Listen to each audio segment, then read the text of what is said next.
Hello नमस्कार दोस्तों, स्वागत है आप सभी का हमारे YouTube चैनल तत्काल एजुकेशन पे। दोस्तों उम्मीद करते हैं आप सभी बहुत अच्छे होंगे। आपकी तैयारी भी काफ़ी ज़बरदस्त तरीके से चल रही होगी। दोस्तों आज हम आप लोगों के लिए रीजनिंग के 12 अति महत्वपूर्ण प्रश्न के बारे में इस वीडियो में बताएंगे, जो सभी परीक्षाओं के लिए बहुत महत्वपूर्ण प्रश्न होने वाले हैं। आप किसी भी गवर्नमेंट एग्जाम की तैयारी कर रहे हैं, इस टाइप के प्रश्न हमेशा पेपर में देखने को मिलेंगे। दोस्तों ये पार्ट नंबर कौन से 383 है, पार्ट नंबर 382 नहीं देखें, आप वीडियो सेक्शन में जाके देख सकते हैं। चलिए दोस्तों पहला प्रश्न देख लेते हैं। दोस्तों पहला नंबर प्रश्न है, इसमें देखिए नीचे दी गई श्रृंखला श्रेणी में प्रश्नवाचक चिन्ह के स्थान पर कौन सी संख्या आएगी। देखिए नीचे यहाँ पर आपको एक श्रृंखला लिखा है, इन श्रृंखला में बताना है कि इस प्रश्नवाचक के चिन्ह पर इन चार ऑप्शन में से कौन सी संख्या यहाँ पर भरा जाएगा। देखिए यहाँ पर सबसे पहले ध्यान से देखते हैं श्रृंखला किस प्रकार से चल रहा है। देखिए यहाँ पर क्या हो रहा है, एक से क्या हो रहा है, यहाँ पर 9 हो रहा है, 9 से क्या हो रहा है, यहाँ पर 17 हो रहा है, 17 से क्या हो रहा है, यहाँ पर 33 हो रहा है, 33 ले क्या हो रहा है, यहाँ पर 49 हो रहा है, 49 ले यहाँ पर क्या हो रहा है, 73 हो रहा है, 73 से आपको अगला संख्या को ज्ञात करना है। देखिए यहाँ पर ध्यान से देखने के बाद में श्रृंखला को क्या दिख रहा है, एक से क्या हो रहा है, यहाँ पर 9 हो रहा है, तो एक में क्या करेंगे, एक में 8 को जोड़ देंगे तो कितना है, 9 आ जाएगा। और 9 से क्या लिख रहा है, यहाँ पर 17 लिख रहा है, तो 9 में क्या करते हैं, 9 में भी 8 को जोड़ देंगे तो कितना है, 17 आ जाएगा। और 17 से देखिए यहाँ पर क्या लिख रहा है, 33 लिख रहा है, तो 17 में क्या करेंगे, 17 में आपको यहाँ पर 16 को जोड़ देंगे तो कितना है, 33 आ जाएगा। उसी प्रकार से 33 लिख लिख रहा है, यहाँ पर 49 लिख रहा है, तो 33 में क्या करेंगे, 33 में यहाँ पर 16 को जोड़ेंगे तो कितना है, 49 आ जाएगा।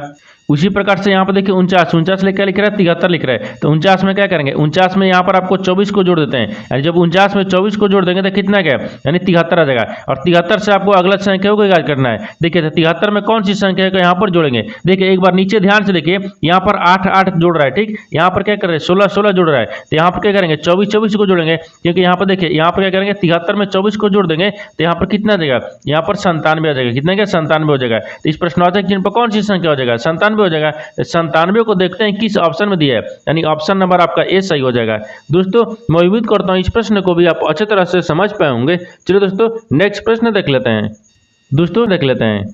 दोस्तों दूसरा नंबर प्रश्न है, इसमें देखिए नीचे दिए गए विकल्पों में से संबंधित संख्या को चुनिए। देखिए नीचे यहाँ पर आपको एक संबंधित संख्या दी है, यानी 34 जो है आपको यहाँ पर 12 से समझते हैं। ठीक उसी प्रकार से बताना है कि 59 जो है इस प्रश्नवाचक के चिन्ह पर इन चार ऑप्शन में से किसी से संबंधित होगा। देखिए यहाँ पर सबसे पहले ध्यान से देखते हैं कि जो 34 है ना, 34 लाभ को 12 किस प्रकार से समझते हैं, तो 34 में क्या करेंगे, 22 को माइनस करते हैं, जब 22 को माइनस करेंगे तो कितना है, 12 आ जाएगा। उसी प्रकार से 59 में क्या करेंगे, 59 में आपको 22 को माइनस करेंगे तो यहाँ पर कितना है, 37 आ जाएगा। कितना है, 37 आएगा। लेकिन देखिए यहाँ पर 37 किसी ऑप्शन में दिया है, नहीं दिया है, यानी इसका मतलब क्या होगा, इस तरह का प्रश्न सोल्व नहीं किया जा सकता है। देखिए इसमें क्या करते हैं, थोड़ा सा लॉजिक लगाते हैं। क्या करेंगे, लॉजिक को लगाएंगे। लॉजिक किस प्रकार से लगाते हैं कि 34 किन संख्याओं से मिलकर बन रहा है। देखिए यहाँ पर 3 बन रहा है और यहाँ पर 4 बन रहा है, इन दोनों को आपस में क्या करेंगे कि 12 से समझते हैं। देखिए तो इनको क्या करते हैं, आपस में गुणा करते हैं, 4 3 12 गया, ठीक है, 12 गया। उसी प्रकार से क्या करेंगे, 59 किन संख्याओं से मिलकर बन रहा है, यहाँ पर कितना है, 5 और 9 को, इनको भी क्या करेंगे, आपस में गुणा करेंगे, तो कितना होता है, 9 5 कितना होता है, 45 हो गए,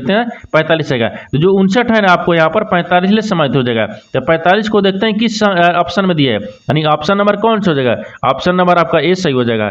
दोस्तों मैं उम्मीद करता हूँ इस प्रश्न को भी आप अच्छे तरह से समझ पाए होंगे। चलो दोस्तों नेक्स्ट प्रश्न देख लेते हैं। दोस्तों तीसरा नंबर प्रश्न है, इसमें देखिए निम्नलिखित प्रश्न में दिए गए विकल्पों में से विषम शब्द का चयन करें। देखिए नीचे यहाँ पर आपको 4 शब्द दिया है, इन चारों ऑप्शन में से बताना है कि 3 एक समान है, एक आपको अलग यानी विषम है, उसी को बताना है कि इन चारों ऑप्शन में से कौन सा आपको एक विषम दिख रही है। देखिए यहाँ पर क्या करेंगे, यहाँ पर वीडियो को रोककर खुद अपने आप से बनाने की कोशिश करेगा और 12 प्रश्न में से आपने कितने प्रश्न सही किए हैं वीडियो को लास्ट में कमेंट में जरूर बताएगा। देखिए तो यहाँ पर सबसे पहले ध्यान से देखते हैं कि ऑप्शन ए में क्या दिया है, मिजोरम दिया है, ये दूसरा में क्या दिया है, सिक्किम दिया है, तीसरा में क्या दिया है, यहाँ पर कोहिमा दिया है, और चौथा में क्या दिया, यहाँ पर मणिपुर दिया है। इन चारों शब्द को ध्यान से पढ़ने के बाद में हमको क्या दिख रहा है, देखिए मिजोरम दिख रहा है, यहाँ पर सिक्किम दिख रहा है, और एक कोहिमा दिख रहा है, और यहाँ पर मणिपुर दिख रहा है। ठीक है, देखिए तो यहाँ पर ध्यान से देखने के बाद में इसमें क्या दिख रहा है, इसमें दिख रहा है, देखिए मिजोरम हो गया, यहाँ पर क्या होगा, सिक्किम हो गया, और यहाँ पर क्या मणिपुर हो गया। इन तीनों क्या दिख रहा है, इन तीनों आपको देखिए यहाँ पर क्या दिख रहा है, देखिए इन तीनों क्या दिख रहे हैं, इन तीनों आपको क्या दिख रहा है, यानी यहाँ पर क्या दिख रहा है, राज्य का नाम दिख रहा है। क्या दिख रहा है, राज्य का नाम दिख रहा है। तो यहाँ पर देखिए लिख लेते हैं, क्या कर रहे हैं, यहाँ पर राज्य हो गया, ठीक, यानी राज्य का नाम है, क्या है, यहाँ पर नाम को रखते हैं, यानी नाम है। देखिए मिजोरम एक राज्य का नाम है, सिक्किम क्या है, एक राज्य का नाम है, और यहाँ पर मणिपुर क्या है, एक राज्य का नाम है। लेकिन कोहिमा क्या है, कोहिमा एक शहर का नाम है। क्या है, कोहिमा एक क्या है, शहर है। यहाँ पर क्या हो जाएगा, एक कोहिमा एक क्या है, शहर का नाम है। क्या है, यानी शहर का नाम है, जो कि शहर का नाम है। तो तीनों जब एक समान हो गया, एक आपको कोहिमा का दिख रहा है, यहाँ पर आपको बीसम दिख रहा है, यानी क्या हो जाएगा बीसम आपको, यानी ऑप्शन नंबर आपका सी सही हो जाएगा। दोस्तों मैं उम्मीद करता हूँ इस प्रश्न को भी आप अच्छे तरह से समझ पाए होंगे। चलिए दोस्तों नेक्स्ट प्रश्न देख लेते हैं। दोस्तों 4 नंबर प्रश्न है, इसमें देखिए यदि हेमा का कोड नंबर यहाँ पर 27 हो तो यानी वैल्यू का कोड नंबर क्या होगा। देखिए यहाँ पर सबसे पहले प्रश्न समझिए इसमें बोल कर है, देखिए यहाँ पर बोल रहा है कि हेमा को लिख रहा है, यानी हेमा को कुचिकुट भाषा में क्या लिख रहा है 27 लिख रहा है, यानी उसी प्रकार से बताना है कि वैल्यू का यानी कोड नंबर क्या होगा। देखिए तो यहाँ पर सबसे पहले ध्यान से देखते हैं कि हेमा को आपको 27 किस प्रकार से लिख रहा है, ठीक है। देखिए तो हेमा को 27 किस प्रकार से लिख रहा है, तो यहाँ पर क्या लिखेंगे एच लिखेंगे, ठीक है, यानी एच हो गया, ई हो गया, यहाँ पर एम हो गया और ए हो गया। इसको क्या लिख रहा है, इसको यहाँ पर 27 लिख रहा है। तो 27 किस प्रकार से लिख रहा है, एच का स्थानीय मान कितने पता है 8 पता है, ई का स्थानीय मान यहाँ पर कितने पता है 5 पता है, कितने पता है 5 पता है, एम का स्थानीय मान कितने पता है यहाँ पर 13 पता है, ए का स्थानीय मान कितने पता है 1 पता है। इन सबको आपस में क्या करेंगे कि 27 आ जाएगा, ठीक है। देखिए यहाँ पर कहते हैं सबको आपस में जोड़ देंगे, सबको आपस में जोड़ देंगे कितना क्या 27 आ जाएगा, कितना क्या 27 आएगा। यानी इसका मतलब हेमा को स्थानीय मान लिखकर यहाँ पर जोड़ने पर कितना रहा 27 ले, यानी 27 नंबर हो रहा है, ठीक है। उसी प्रकार से क्या करेंगे वैल्यू का कोड लिखेंगे। देखिए वैल्यू का कोड क्या होगा, तो यहाँ पर भी हो गया, यहाँ पर ई हो जाएगा और यहाँ पर एल हो गया और यहाँ पर ई हो गया। इनको भी क्या करते हैं, इनको भी स्थानीय मान लिखेंगे। तो ई यानी भी हो गया ना, तो भी का स्थानीय मान कितने पता है 22 पता है, ई का स्थानीय मान कितने पता है 5 पता है, एल का स्थानीय मान कितने पता है 12 पता है और यू का स्थानीय मान यहाँ पर कितने पता है 21 पता है। इन सबको भी क्या करेंगे आपस में जोड़ लेते हैं। देखिए सबको आपस में जोड़ लेंगे, यहाँ पर सबको आपस में जोड़ने पर कितना का, सबको आपस में जोड़ने पर यहाँ पर 60 आ जाएगा, कितना का 60, यानी वैल्यू का कोड नंबर क्या होगा यहाँ पर 60 हो जाएगा। तो 60 को देखते हैं किस ऑप्शन में दिया है, यानी ऑप्शन नंबर आपका यहाँ पर सी सही हो जाएगा। दोस्तों मैं उम्मीद करता हूँ इस प्रश्न को भी आप अच्छे तरह से समझ पाए होंगे। चलिए दोस्तों नेक्स्ट प्रश्न देख लेते हैं।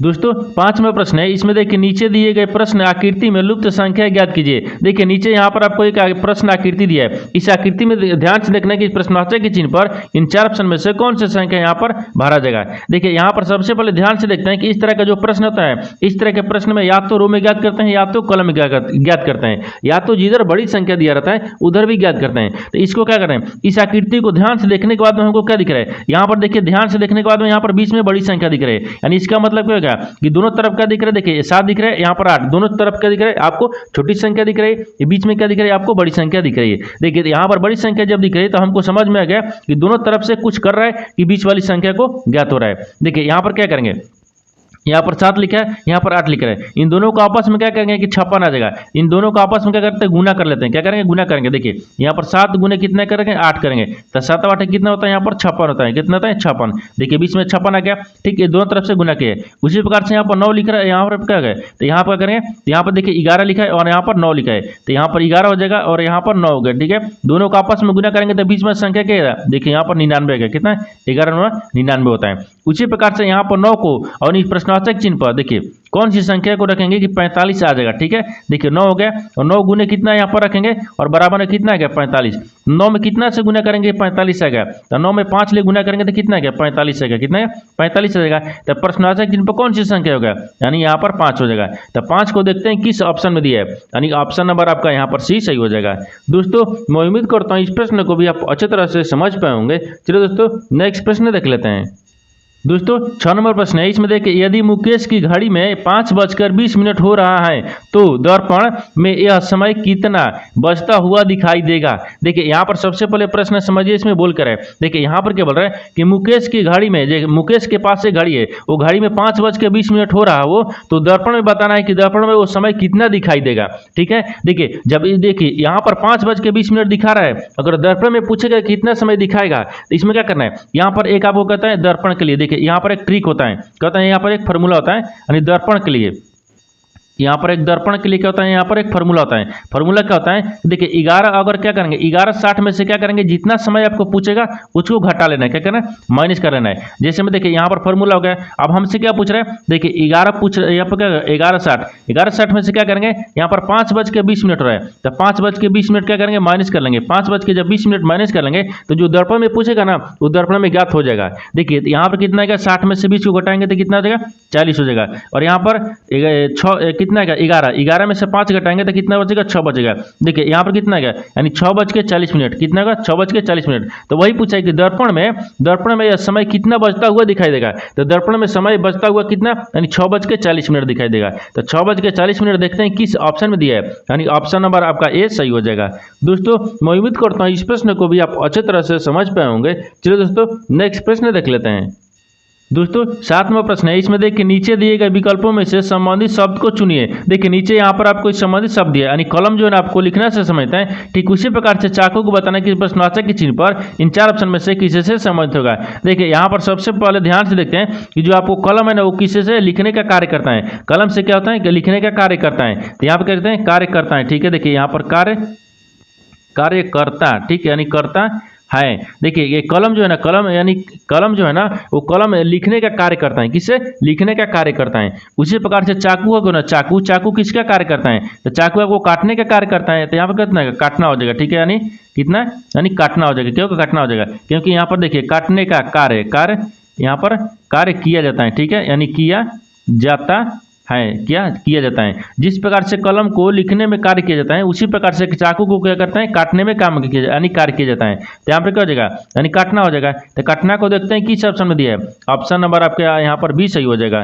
दोस्तों मैं उम्मीद करता हूँ इस प्रश्न को भी आप अच्छे तरह से समझ पाए होंगे। चलो दोस्तों नेक्स्ट प्रश्न देख लेते हैं। दोस्तों 8 नंबर प्रश्न है, इसमें देखिए निम्न अक्षर संख्या और प्रतीक श्रृंखला के आधार पर पूछे गए प्रश्न का उत्तर दीजिए। देखिए यहाँ से बाएं से और दाएं क्या लिख रहा है, एक श्रृंखला लिखा है, ठीक है, अक्षर का श्रृंखला और प्रतीक का दिया है। यहाँ पर पूछ रहा है कि उपयुक्त श्रृंखला में से कितने प्रतीक हैं जिनमें से प्रत्येक के ठीक पहले एक अक्षर है और ठीक बाद एक क्या है संख्या है। देखिए यहाँ पर सबसे पहले प्रश्न समझिए इसमें बोलकर है। देखिए यहाँ पर क्या बोल रहा है, यहाँ बोल रहा है कि निम्न अक्षर संख्या और प्रतीक श्रृंखला के आधार पर पूछे गए प्रश्न का उत्तर दीजिए। देखिए नीचे यहाँ पर आपको एक बाएं से दाएं क्या लिख रहा है, एक श्रृंखला दिखा है। क्या लिख रहा है, अक्षर भी है, संख्या भी और प्रतीक भी है, ठीक है। अब इसमें सवाल आपको देखिए यहाँ से पूछ रहा है, ठीक है।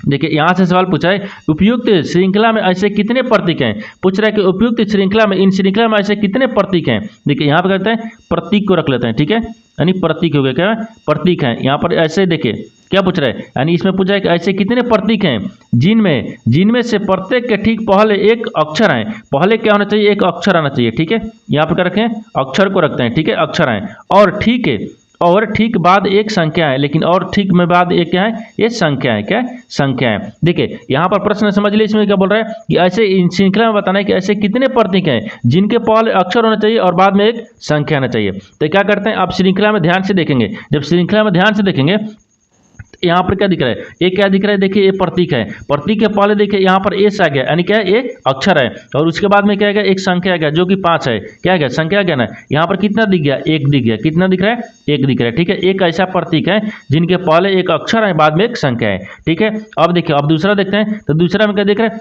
अदरेट दिख रहा है, अदरेट में क्या, इससे पहले क्या दिख रहा है, यहाँ पर डी, यानी क्या दिख रहा है, अक्षर दिख रहा है, और उसके बाद में क्या दिख रहा है, यहाँ पर 4, यानी क्या दिख रहा है, संख्या दिख रहा है। यानी कितना दिख रहा है, यहाँ पर अभी 2 दिख रहा है। कितना दिख रहा है, 2 दिख रहा है। 2 दिखा, 2 के बाद में देखिए और कहीं दिख रहा है, और कहीं आपको दिखेगा नहीं दिख रहा है। अब 1 और 2 हो जाएगा, क्या 2 हो जाएगा। यानी 2 ऐसी प्रतीक हैं जिनके पहले अक्षर है और बाद में एक संख्या है। तो 2 को देखते हैं किस ऑप्शन में दिया है, यानी ऑप्शन नंबर आपका यहाँ पर डी सही हो जाएगा। दोस्तों मैं उम्मीद करता हूँ इस प्रश्न को भी आप अच्छे तरह से समझ पाए होंगे। चलो दोस्तों नेक्स्ट प्रश्न देख लेते हैं। दोस्तों 9 नंबर प्रश्न है, इसमें देखिए उच्च व्यय आरेख का चयन करें जो दिए गए वर्गों के बीच संबंध को सर्वोत्तम रूप से दर्शाता है। देखिए नीचे यहाँ पर आपको 3 शब्द दिए, यानी साली, पत्नी, भाई। इन तीनों शब्दों में से बताना है कि आपस में किस प्रकार से संबंधित है और इन 4 वेन डायग्राम में से कौन सा वेन डायग्राम बनेगा। देखिए यहाँ पर सबसे पहले ध्यान से देखते हैं इन तीनों शब्दों में से आपको कॉमन कौन सा मिल रहा है। देखिए यहाँ पर साली, पत्नी और भाई, इनमें से सबसे कॉमन क्या मिल रहा है। मान लीजिए यहाँ पर कहते हैं साली को रखते हैं, यहाँ पर क्या करें, साली होगा, ठीक है। साली, कुछ साली क्या होती है, पत्नी भी होते हैं, कुछ साली क्या होते हैं, पत्नी भी होती हैं। तो यहाँ पर कुछ साली को यहाँ पर पत्नी को रखते हैं, ठीक है, यहाँ पर यानी पत्नी हो जाएगा, क्या पत्नी होती है। कुछ साली पत्नी होते हैं और कुछ पत्नी भी क्या होती हैं, साली होती हैं। देखिए यहाँ पर साली हो गया, कुछ साली क्या होते हैं, यहाँ पर पत्नी भी होती हैं, और कुछ पत्नी भी क्या होती है, यहाँ पर साली भी होती है। इस प्रकार से आपस में सम्मिलित हो जाएगा। और भाई क्या हो जाएगा, भाई आपको अलग हो जाएगा। क्या होगा, भाई आपको अलग हो गया। यहाँ पर क्या हो जाएगा, भाई का वेन डायग्राम अलग बनेगा। देखिए आपस में इस प्रकार से सम्मिलित होगा और इस तरह का वेन डायग्राम बनेगा। इस तरह का वेन डायग्राम देखते हैं किस ऑप्शन में बन रहा है, यानी ऑप्शन नंबर आपका यहाँ पर बी सही हो जाएगा। दोस्तों मैं उम्मीद करता हूँ इस प्रश्न को भी आप अच्छे तरह से समझ पाए होंगे। चलो दोस्तों नेक्स्ट प्रश्न देख लेते हैं। दोस्तों 10 नंबर प्रश्न है, इसमें देखिए नीचे एक घन की दो अवस्थाएं दर्शाई गई हैं, यानी अक्षर बी के विपरीत फलक पर कौन सा अक्षर आएगा। देखिए यहाँ पर आपको प्रश्न समझिए, इसमें बोल कर है, यहाँ पर बोल रहा है कि एक ही पासे का आपको नीचे यहाँ पर दो स्थितियां दर्शाया गया है, ठीक है, यहाँ पर दर्शाया गया है, आपको बताना है कि बी के विपरीत कौन सा अक्षर आएगा, आपको इसी को ज्ञात करना है। देखिए जब इस तरह का प्रश्न किसी भी एग्जाम में देखने को मिलेगा, इसमें क्या करेंगे, इसमें देखेंगे एक, देखिए ये बोल रहा है कि एक घन की दो अवस्थाएं दर्शाई गई है, ठीक है, दो अवस्थाएं दर्शाई गई, इसमें क्या करेंगे, दोनों अवस्था में यानी दोनों स्थितियां में आपको कॉमन भी निकालेंगे। क्या करेंगे, कॉमन को देखेंगे, इसमें कौन सा कॉमन मिल रहा है। देखिए यहाँ पर क्या दिख रहा है, इसमें एन दिख रहा है, इसमें भी एन दिख रहा है, यहाँ पर क्या है, इन दोनों में क्या दिख रहा है, एन एन कॉमन लिख रहा है, क्या लिखा है, एन कॉमन हो गया, तो एन का विपरीत क्या हो जाएगा, एन का विपरीत यहाँ पर एन हो जाएगा, ये क्या रखते हैं, विपरीत को रखते हैं, ठीक है, यहाँ पर विपरीत हो गया। अब जो कॉमन मिल गया है वो कॉमन से क्या करेंगे, आप घड़ी की दिशा में घुमाएंगे, ठीक है, देखिए तो घड़ी की दिशा में घुमाएंगे तो एन हो गया, एन के बाद में घड़ी की दिशा में घुमाएंगे तो बी आ गया, कितना का यहाँ पर बी, तो बी का विपरीत क्या हो जाएगा, इसमें भी क्या करेंगे, एन से आप घड़ी की दिशा में घुमाएंगे तो क्यू आ गया, कितना का क्यू आ जाएगा, ठीक है, क्यू आ गया। अब इसको क्या करेंगे, बी इसको भी क्या करेंगे, अब घड़ी की दिशा में घुमाएंगे, एस आ गया, तो एस का विपरीत क्या हो जाएगा, तो अब यहाँ पर भी क्या करेंगे, क्यू से भी घड़ी की दिशा में घुमाएंगे तो यहाँ पर टी आ गया, कितना का टी आ गया, कितना का टी आ गया, ये सब क्या दिख रहा है, ये विपरीत है, क्या है, ये विपरीत है, ठीक है, ये क्या दिख रहा है आपको, विपरीत है। जो आपको कॉमन मिल गया उनसे आप क्या करेंगे, घड़ी की दिशा में घुमाएंगे। अब आपसे पूछा क्या है, आपसे पूछा है कि देखिए अक्षर बी के विपरीत फलक पर कौन सा अक्षर आएगा। देखिए यहाँ पर बी का विपरीत कौन सा अक्षर दिख रहा है, देखिए बी का क्या दिख रहा है, बी का विपरीत कौन सा अक्षर दिख रहा है, तो यहाँ पर देखिए क्यू दिख रहा है, क्या दिख रहा है, क्यू दिख रहा है, तो बी का विपरीत कौन सा अक्षर होगा, तो क्यू हो जाएगा। तो क्यू को देखते हैं किस ऑप्शन में दिया है, यानी ऑप्शन नंबर कौन सा जगह, ऑप्शन नंबर आपका ए सही हो जाएगा। दोस्तों मैं उम्मीद करता हूं इस प्रश्न को भी आप अच्छी तरह से समझ पाए होंगे। चलिए दोस्तों नेक्स्ट प्रश्न देख लेते हैं। दोस्तों 11वां प्रश्न है, इसमें देखिए निम्नलिखित प्रश्न में किन्हीं दो गणितीय संक्रियाओं को आपस में परस्पर बदल कर दिए गए समीकरण को सही ज्ञात कीजिए। देखिए यहाँ पर क्या बोल रहा है, यहाँ पर आप बोल रहा है कि नीचे एक समीकरण लिख रहा है, इन समीकरण बताना है कि चार ऑप्शन में से कौन सा चिन्ह को आपस में बदल देंगे कि समीकरण सही बन जाएगा। देखिए तो यहाँ पर सबसे पहले ध्यान से देखते हैं कि समीकरण को कौन सी चिन्ह को बदलने पर समीकरण सही बन जाएगा। देखिए तो यहाँ था इस तरह का प्रश्न में क्या होता है, इस तरह के प्रश्न में अक्सर यहाँ पर क्या करते हैं कि ऑप्शन डी से सही हो जाता है। क्या होता है, ऑप्शन डी से ही देखे देंगे, क्योंकि यहाँ पर ए बी सी नहीं देखेंगे, यहाँ पर डी से ही देखते हैं, क्योंकि देखिए यानी ऑप्शन डी को रखते हैं। ऑप्शन डी में क्या बोल रहा है, यहाँ पर गुना और यहाँ पर भागा बोल रहा है, यानी गुना के देखिए गुना की जगह पर भागा रखेंगे और भागा की जगह पर क्या रखेंगे, गुना को रखेंगे, यानी इसका मतलब यही बोल रहा है, ठीक है। अब देखिए समीकरण में क्या लिख रहा है, यहाँ पर गुना, गुना की जगह पर क्या रखते हैं, भागा रखेंगे और भागा की जगह पर क्या रखेंगे, गुना रखेंगे। अब समीकरण को सोल्व करेंगे। देखिए यहाँ पर कितना का 9 हो गया, 9 भागा कितना रखते हैं, 3 रखते हैं, फिर प्लस में कितने दिए, 8 दिए, फिर यहाँ पर गुना कितने दिए, 4 दिए, ठीक है 4 दिए, और यहाँ पर -7 दिए, बराबर में हमको 28 लेना है, करना है 28 लेना है। अब देखिए तो यहाँ पर तितली का 9 हो गया, ठीक है, और यहाँ पर और चौके 32 हो गया। देखिए यहाँ पर 3 हो गया और यहाँ पर +3 हो गया, यहाँ पर 32 हो गया, ठीक है 32 और -7 हो गया, -7 हो गया। इन दोनों को आपस में जोड़ते हैं, 32 को और 3 को जोड़ने के बाद में यहाँ पर कितना गया, 35 रह गया, और 35 में 7 को माइनस कर लेंगे तो कितना बचेगा, 28 रहेगा, कितना का 28 रहेगा। तो किस ऑप्शन से आपको समीकरण सही हो गया, तो संतुष्ट हो गया, तो ऑप्शन नंबर आपका डी सही हो जाएगा। दोस्तों मैं उम्मीद करता हूँ इस प्रश्न को भी आप अच्छे तरह से समझ पाए होंगे। चलिए दोस्तों नेक्स्ट प्रश्न देख लेते हैं। दोस्तों 12वां प्रश्न है, इसमें देखिए कथनों को पढ़े और दिए गए विकल्पों में से निष्कर्ष को चुने। देखिए नीचे यहाँ पर आपको एक कथन निष्कर्ष ले प्रश्न दिए गए हैं। कथन के आधार पर डायग्राम को बनाते हैं, निष्कर्ष के आधार पर प्रश्न को सोल्व करते हैं। देखिए तो कथन क्या बोल रहा है, उसके आधार पर पहले डायग्राम को बना लेते हैं। देखिए कथन क्या बोल रहा है कि यहाँ पर कथन दिया है कि कुछ यानी कुछ कलम पेंसिल है, मान लीजिए कि यहाँ पर कुछ कलम क्या है, पेंसिल है, तो मान लीजिए यहाँ पर कुछ कलम को रखते हैं, ठीक है यहाँ पर कलम हो गया, ठीक, यानी कुछ कलम क्या है, यहाँ पर पेंसिल है, तो यहाँ पर पेंसिल को रखते हैं, यहाँ पर पेंसिल है, ठीक है यानी पेंसिल, ठीक यानी पेंसिल हो गया, क्या होगा यहाँ पर पेंसिल हो जाएगा ना, यानी पेंसिल हो गया, ठीक यानी पेंसिल हो गया, क्या होगा पेंसिल हो गया। एक को क्या बोल रहा है, पहला में क्या बोल रहा है कि कुछ कलम पेंसिल है, कुछ कलम पेंसिल है, ठीक है। दूसरा में क्या बोल रहा है, यानी सभी पेंसिल रबड़ है, लेकिन सभी जो पेंसिल है ना क्या है, रबड़ है, तो सभी पेंसिल को करते हैं रबर में रखते हैं, यानी यहाँ पर रबर हो जाएगा, क्या होगा रबर है, ठीक है। यहाँ तो कथन बोल रहा था, कथन के आधार पर डायग्राम को बना दिए, लेकिन निष्कर्ष क्या बोल रहा है, उसके आधार पर ही प्रश्न को सोल्व किया जाता है। देखिए तो निष्कर्ष यहाँ पर क्या बोल रहा है, यहाँ पर निष्कर्ष को ध्यान से देखेंगे। निष्कर्ष बोल रहा है कि पहला में क्या बोल रहा है कि कुछ कलम रबड़ है, बोल रहा है कि कुछ जो कलम है ना वो रबड़ है। देखिए यहाँ पर क्या दिख रहा है, कुछ कलम, यानी कुछ कलम में क्या दिख रहा है, यानी कुछ कलम में क्या दिख रहा है, रबड़ है, क्या दिख रहा है, रबड़ है। देखिए यहाँ पर दिख रहा है कुछ कलम रबड़ है, ये सही बोल रहा है, क्या बोल रहा है, पहला सही बोल रहा है। दूसरा देखते हैं, दूसरा क्या बोल रहा है कि कोई कलम रबड़ नहीं है, यहाँ पर बोल रहा है कि कोई जो कलम है ना वो रबड़ नहीं है, लेकिन डायग्राम में दिख रहा है कि रबड़ कलम है, कुछ कलम है, लेकिन यहाँ बोल रहा है कि नहीं है, यानी इसका मतलब क्या बोल रहा है, ये गलत बोल रहा है, क्या बोल रहा है, गलत बोल रहा है। तीसरा को देखते हैं, तीसरा क्या बोल रहा है कि कुछ रबर पेंसिल है, बोल रहा है कि कुछ जो रबर है ना क्या है, पेंसिल है। यानी सभी पेंसिल, देखिए सभी रबर के अंदर में पेंसिल आया है, सभी रबर के अंदर में, देखिए सभी रबर के अंदर में क्या दिए दिख रहा है, पेंसिल दिख रहा है। यानी सभी देखिए रबर दिख रहा है, क्या दिख रहा है, रबर। यानी सभी रबर के अंदर में क्या दिख रहा है, पेंसिल दिख रहा है, सभी रबर के अंदर में पेंसिल दिख रहा है। यानी ये क्या बोल रहा है कि कुछ के अंदर ही सभी आता है, कुछ के अंदर ही, यानी सभी के अंदर ही कुछ आता है। ये आपको तीसरा भी सही बोल रहा है, तीसरा क्या बोल रहा है, सही बोल रहा है। तो यहाँ पर कौन सा जगह, यहाँ पर ऑप्शन कौन सा जगह, यहाँ पर देखिए केवल निष्कर्ष 1 तथा निष्कर्ष 2, यानी तीसरा सही है, क्या है, तीसरा सही है, दूसरा गलत है।